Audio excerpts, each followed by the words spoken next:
Information from the Philippine Navy na yung iba dishonorably discharged. A number of them were never members of the Philippine Navy.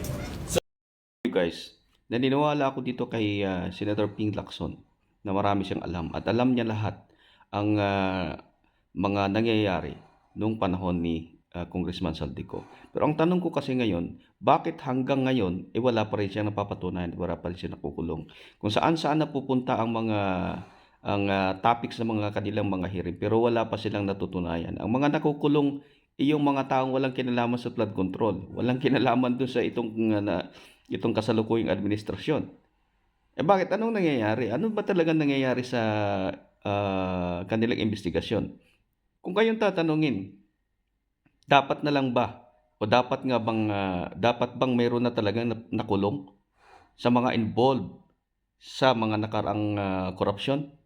Comment nyo lang sa baba, pag-usapan natin. information from the Philippine Navy na yung iba dishonorably discharged. A number of them were never members of the Philippine Navy. So doon pa lang, makukwestiyon natin yung credibility ng source. If true, kasi media lang ito. That's why I'm formalizing it by way of an official letter to the Armed Forces of the Philippines, attention to Philippine Navy and Philippine Pero Army. tama po bang paharapin sila dito, sir, sa isang inquiry, sir? Well, after all the verification, evaluation, then probably, yes. Pero And sir, ito pa isang observation.